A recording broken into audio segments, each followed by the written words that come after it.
My name is Mariam Ahmed and I'm a student of class 11C. The core of today's presentation is social media. Now, who do you think of when you hear the word social media? Chances are you're going to think of millennials.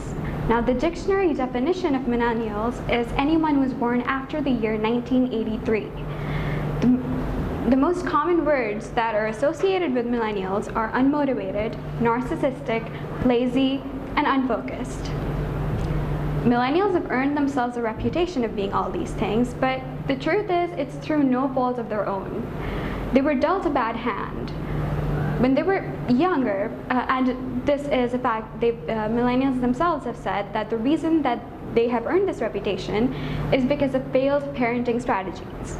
When they were younger, they were told that they can do anything they want, they can be anything they want, and they can get anything they want, just because they want it. When you talk to a child and you ask them what they want to be, chances are they're going to say something like they want to be Spider-Man or they want to be an astronaut.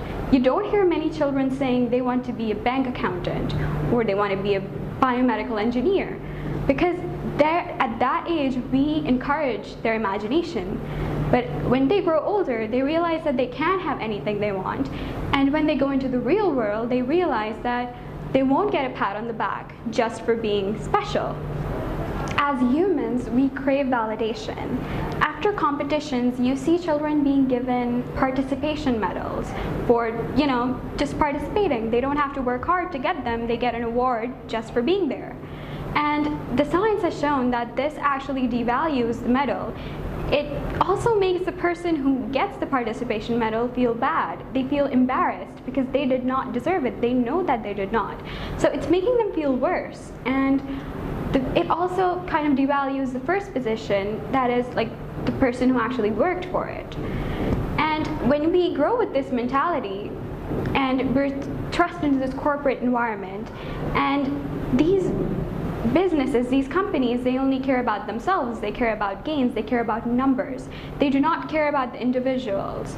They're like factories. You see schools, universities, businesses, they do the same thing. They care about numbers more than the actual people. Now back to my original point, we all know that teens are addicted to social media. And we scold them for it. We make this a point in every conversation we have, in every argument. We blame phones, we blame social media, but no one talks about why they go towards social media for that sense of security, that sense of intimacy that they do not get from their real lives. A recent study also showed that another pleasure chemical, oxytocin, is released when we go on social media. It also showed that in 10 minutes of use of social media, the levels of oxytocin rose by 13%. And that, just to put it in perspective, is the equivalent of someone on their wedding day. That's a lot, and people, it's addictive really. So the same feeling we get after we achieve a long-term goal, that's the same feeling we get when we go on social media, essentially. So a very common mindset is, why do we work hard when we get the same feeling we would get after working, a lot and for a very long time that we get from just using social media for a while. Now, another common adjective that people use when they describe millennials is narcissistic. And a very common example they use is selfies. Well, a very major American corporation actually recognized selfies as a mental disorder. They said that the people with a serious lack of self-esteem and a serious lack of actual meaningful relationships and intimacy in real life, they turn to selfies. And why? Why would people do that? Now, on social media, we tend to, portray our lives as kind of novel in a way. We try to show only the positive side of things. Now, this brings in another factor. A lot of people compare themselves to other people on social media, and they think, well, I wish I was like them, or it might make them insecure, it might have negative impacts on their self-esteem. Now, they don't realize that most people on social media, they're putting on a show. No one's that happy. Everyone thinks that, oh, if I have this many followers and if I have this many likes on my selfies, I'll be happier. Well, personally, I've talked to a lot of people with thousands of followers on their Instagram accounts, and they're some of the most depressed, unhappy, unmotivated people I know. Now, we are all aware of the fact that, social media is highly addictive. But what's the point in me telling you all of this?